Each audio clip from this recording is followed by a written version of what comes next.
키워드로 살펴보는 국회는 지금. 오늘의 먼저 살펴볼 키워드는 추미애의 기습입니다.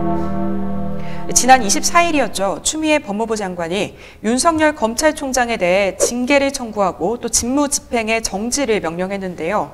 이에 대해 추 장관은 윤 총장의 심각하고 중대한 비위 혐의를 다수 확인했다고 밝혔습니다. 추 장관이 칼을 빼들었는데 법무부에서 말하고 있는 이런 어떤 비위 혐의들이 있는 건가요? 법무부에서 말하고 있는 비위 혐의는 총 6가지입니다. 그러니까 첫 번째는 중앙일보 사주와의 부적절한 만남으로 인해서 검사 윤리 강령을 위반했다. 네. 두 번째는 주요 사건 재판부 판사들에 대한 이제 불법 사찰에 대한 책임. 네. 세 번째는 채널 A 사건 및 한명 총리 사건에 대한 감찰을 방해했다. 네. 이렇게 이제 3가지 사건을 이제 말씀드릴 수 있고요. 예, 나머지 3개 사연은 앞에 3개 사연보다는 중요도가 좀 많이 떨어지는데요. 네. 일단 채널 A 사건과 관련해서 감찰 관련 정보를 외부로 유출했다는 혐의, 그리고 검찰총장으로서 정치적 중립에 관한 위험과 신망을 손상시켰다는 혐의, 그리고 감찰 대상자로서 협조 의무를 위반하고 감찰을 방해했다는 혐의, 이렇게 3가지 혐의에 대해서 법무부 쪽에서는 주장을 하고 있습니다. 사실은 나머지 5건에 대해서는 이 기존에 이제 나왔던 이야기들이고 새롭게 이제 화두가 된 것이 이제 판사들에 대한 불법 사찰이거든요. 이게 만약에 사실로 밝혀졌을 경우는 상당한 이제 파열이 일어날 것으로 저는 예상할 수 있겠습니다. 제가 이제 그 판사 사찰 문건에 대한 정보를 들었는데, 네. 신뢰할 만한 정보원의 진술에 의하면 네. 그렇게 우려할 만한 내용은 없다. 뭐 특별히 불법 사찰이라고 할 만한 뒷조사 내지는 위법한 조사 행위 이런 것들은 없었다라고 하는 게 제가 받은 정보인데, 네. 뭐 그 정보의 진위는 확인하기는 힘듭니다만 일단 그렇게 위법하게 조사를 하지는 않았을 것 같아요. 동향 조사라는 게 있거든요. 기본적으로 이제 검찰 같은 경우에는 재판의 상대방, 그러니까 판사님들과 늘 재판을 함께 해야 되기 때문에 같이 하는 판사님들이 어떤 성향을 가지고 있는지, 뭐 어느 학교를 나왔는지 이 정도는 미리 파악을 하고 있어야 됩니다. 네. 그 사실 뭐 대법원 판례를 보시면 1998년 7월 24일에 나왔던 이제 판례예요. 그러니까 첫 번째는 정보기관이 법령상의 직무 범위를 벗어나, 네. 두 번째는 민간인을 대상으로 평소 동향을 감시 파악할 목적으로, 네. 세 번째는 개인이 집회 결사에 대한 활동이나 사생활에 대한 정보, 네 번째는 미행, 망원활동, 탐문, 채집 등의 방법으로 비밀리에 수집할 경우를 불법 사찰하고 이제 판례를 하곤 하는데, 사실은 지금 추미애 장관이 이제 제시하고 있는 그 불법 사찰에 관한 것을 보면 제가 국민의 입장으로 봤을 때도 이제 공개적인 성향에서 이제 정보를 취합한 거기 때문에 크게 문제가 되지 않을 것으로 저는 생각이 되어집니다. 특히 이제 감찰 대상자로서 협조 의무를 위반했다는 부분에 대해서는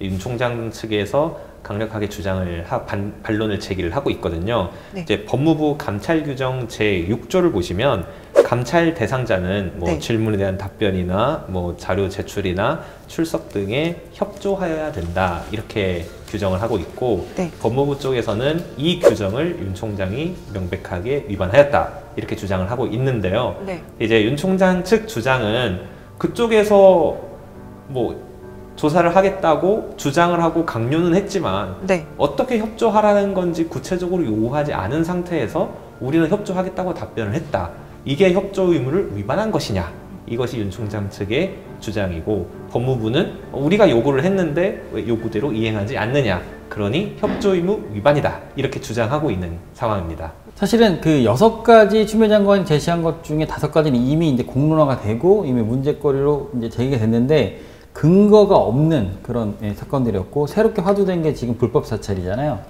이 부분에 있어서 사실은 뭐 정보가 공개가 안 되는 상황이고, 지금 뭐 검사라든지 판사들 입장에서도 사실은 추미애 장관 쪽보다는 윤석열 총장에 대해서 지금 손을 들어주고 있는 입장이에요. 축구로 치면 정말 속공인데 카운터태가 제대로 때린 거긴 한데 골이 들어가는 지금 VAR 판독을 해야 되는 상황인 거거든요. 네. 네. 근데 VAR 판독은 축구에서는 VAR 판독 심판들이 하지만 현재로서는 대한민국에서 이제 국민들이 하는 거잖아요.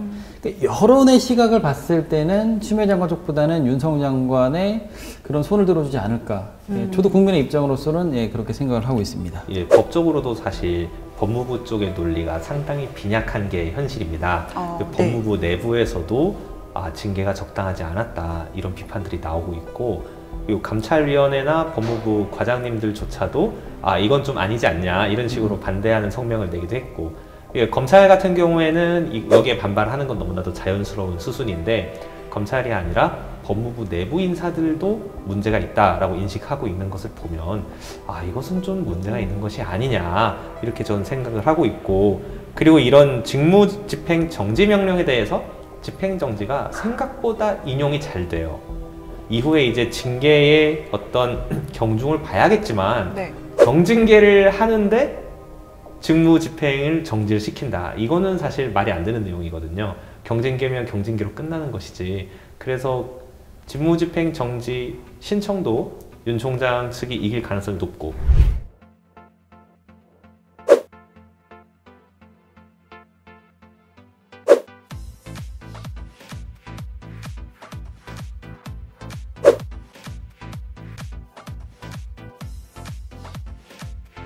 본소, 특히 네. 이제 지금 이 징계를 취소를 해달라 이런 본소는 거의 이길 가능성이 높지 않는가. 그래서 이런 법리적으로 봤을 때 현재 법무부의 주장은 무리인 점이 많고 네. 근거도 굉장히 빈약하다 이렇게 정리를 할 수 있습니다. 그럼 법무부가 조금 성급했던 걸까요? 아니면 윤 총장이 정말 아무런 잘못이 없었던 걸까요? 조금 성급했던 게 아니라 굉장히 많이 성급했죠. 내부적으로도 의견 수렴이 제대로 되지 않은 상태에서 이렇게 바로 징계를 했기 때문에 굉장히 성급했다 이렇게 말씀드릴 수 있고, 네. 원래 이제 징계 대상자의 의견을 청취하고 반박할 수 있는 기회를 줘야 되거든요. 근데 그런 기회를 주지 않고 그냥 징계를 해버렸어요. 직무집행 배제 이렇게 해버렸는데 이러면 이제 법치주의 관점에서도 문제가 될 수 있고, 실제로 윤 총장 측에서도 법치주의를 위반했다 이렇게 주장을 하고 있는 것으로 파악됩니다. 사실 이 시점에서 왜 지금이어야 되는가, 이 때에 대한 그런 반문을 해봐야 될 필요가 있어요. 왜 하필? 그러니까 너무 네. 추미애 장관이 속공으로 지금 치고 나갔는데 사실은 근거는 거의 없거든요. 정말 기습 같았던. 예, 네. 그러니까 말이 기습이지만 돌아올 지금 화살까지 예측은 못할 것 같지는 않아요. 하지만 그럼에도 불구하고 이런 상황에서 추미애 장관이 이렇게 무리수를 뒀다는 것에 대해서 저희는 좀 생각을 해봐야 될 필요가 있고, 정부가 뭔가가 지금 꺼림직하니까 지금 이 상황에서 이렇게 직무정지까지 하고 윤 총장 배제하지 않으면 뭔가 탄로나지 않을까. 그러니까 국민 입장에서는, 저도 국민의 한 사람으로서 네. 지금 현재로서는 의심이 들 수밖에 없는 상황이에요. 기습을 하면 네. 상대방을 죽여야 되거든요. 근데 지금 죽이지 못하고 더 큰 반발만 불러오고 있어요. 이러면 이게 역풍으로 돌아올 수 있다. 그리고 기습의 시점이 왜 지금이냐, 이런 의문이 있죠. 왜 법무부 내부에 컨센서스를 모으지 않은 채로 성급하게 징계를 진행했는가. 성급하게 징계를 진행할 수밖에 없었던 사정이 있었을 수도 있다. 그게 무엇인가? 여권의 어떤 약점, 이런 것들을 검찰 측에서 캐치를 하고 있을 수 있다. 이렇게 요약할 수 있을 것 같습니다. 아까 말씀해 주셨던 그 문건 있잖아요. 어떤 내용인가요? 예, 주로 거의 대부분은 네.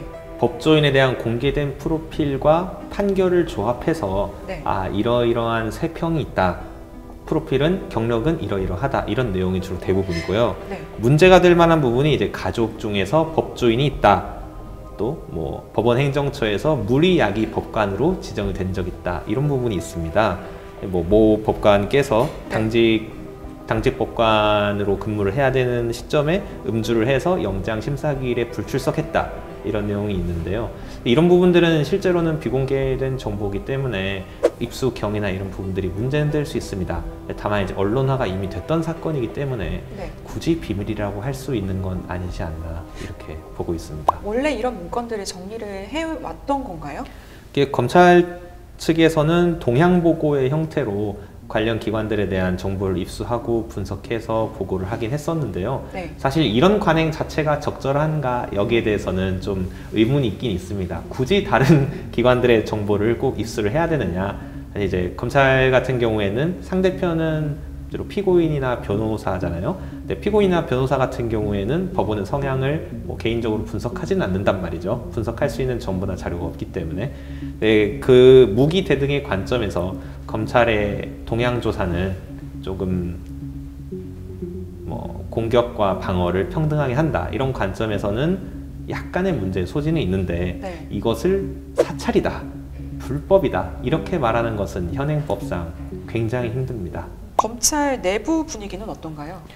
검찰 내부 분위기는 당연히 이런 처분은 말도 안 된다, 위법한 처분이다, 우리가 집단적으로 행동해서 네. 이런 처분을 막아야 된다, 이런 분위기고요. 아주 일부 이제 추 장관 라인 쪽에 있는 검사님들만 말을 아끼고 있는 형국입니다. 그래서 검찰 쪽에서는 이제 완벽하게 스탠스를 정했다고 봐야겠죠. 지금 법무부 장관의 처분은 위법하고 수용할 수 없다, 이런 스탠스를 취하고 있습니다. 네, 이번 징계 결정은 추미애 법무부 장관이 내릴 수 있는 최고 수준의 징계입니다. 장관급인 검찰총장을 해임시키기 위해서는 대통령의 결단이 필요한데요. 사실상 추 장관이 대통령에게 의도적으로 검찰총장 해임 건의안을 올렸다라는 의견도 나오고 있습니다. 사실은 뭐 울산 4.15 선거 개입, 뭐 네. 라임 옵티머스 사건, 네. 그다음에 원전 조기 폐쇄, 그러니까 윤석열 총장이 지금 건드리고 있는 사건들이 전부 다 네. 이 정부 여당과 관련된 그런 사건들이거든요. 네. 이런 사건들에 있어서 지금 심중, 그러니까 내년 서울시장, 뭐 부산시장 보궐선거라든지 그 다음 년에 있을 2020년 대선까지 영향을 미칠 수 있기 때문에 지금 여기서 막지 않으면 정말 큰 화를 불러일으킬 수 있다는 생각에 지금 이렇게 무리수를 두고 있는 것 같고, 사실은 뭐 대통령에게 뭐 사실상 건의를 한 게 아니라 제가 봤을 때는 이미 네. 이렇게 합의하에 이런 수순을 이제 추미애 장관이 총대를 메고 하고 있지 않나, 이렇게 생각이 되어집니다. 대통령이 어떤 결정을 내릴 걸로 보이나요? 혹시라도 여론이 엄청나게 다른 쪽으로 움직이는 경우에는 네. 대통령께서 다른 말을 할 여지를 남겨놓을 것으로 생각은 하고 있습니다. 네, 일단은 그런 뭐 동향이나 특별한 동향이 발견되지는 않고 있기 때문에 정세균 총리 말대로 동반 사퇴 쪽으로 밀어가지 않을까. 이제 안철수 대표가 이런 말을 했어요. 그러니까 문제는 팥쥐가 아니라 팥쥐의 엄마다. 그러니 책임도 팥쥐 엄마가 져야 된다. 사실은 어떻게 보면 현재로서는 국민도 좀 답답한 게 그런 거거든요. 왜 임명권자인 문재인 대통령은 묵인하고 있을까? 아무런 이야기를 하지 않고 있을까? 저는 여기에 답이 있다고 봐요. 이미 묵인을 했다는 것은, 아무 이야기를 하지 않는 것은 무언의 승인이거든요. 이런 부분에서 지금 국민들이 지금 분노를 일으키고 있는 거고, 사실은 윤석열 총장이 여권만, 정부만 공격한 게 아니잖아요. 박근혜 정부 때는 어떻게 보면 최순실 게이트의 지금 가장 큰 1등 공신이고, 그러니까 윤석열 총장은 자기 직분에 맞는 일을 하고 있는 거예요. 국민들은 윤석열을 지지하는 게 아니라 지금 현재의 정부, 여권에 너무 지금 힘들어하는 과정이기 때문에 윤석열 지지율이 계속 지금 곤두박질 치고 있는 게 아닐까, 네. 이렇게 보여집니다. 그렇다면 이번 상황이 이제 앞으로 어떻게 흘러갈까요? 자리를 건 마지막 혈투가 당분간 몇 달간 이어지고, 네. 현 정부 같은 경우에는 원래라면 윤 총장을 그냥 깨끗하게 잘라내고 싶었는데 네. 이 가지가 굵다 보니까 밑에 줄기와 함께 자르자, 이렇게 적어도 동반 사퇴는 하자, 이런 식으로 이제 입장을 선회한 것으로 보여요. 그 선회한 입장이 과연 가능할지, 이러다가 뭐 통째로 개각을 하거나 아니면 이제 최고 통수권자 관점에서 뭐 사과나 다른 조치가 나올 수도 있다, 네. 이렇게 생각이 되고요. 네. 교수님께서 말씀하신 어떤 정권에 대한 수사, 정치적인 부분에 대한 민감한 수사들이 진행이 되면 거기에 따라서 정권의 향배가 갈릴 수도 있다, 이런 생각이 듭니다. 네, 그렇습니다. 이 두 사람의 갈등은 극으로 치닫고 있는데요.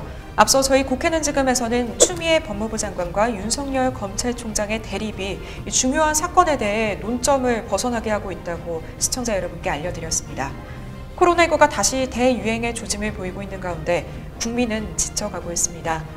국회는 또다시 양쪽으로 나눠 추 장관 지키기, 윤 총장 지키기에 나섰습니다. 여러분들이 지켜야 할 대상은 그들이 아닌 국민입니다.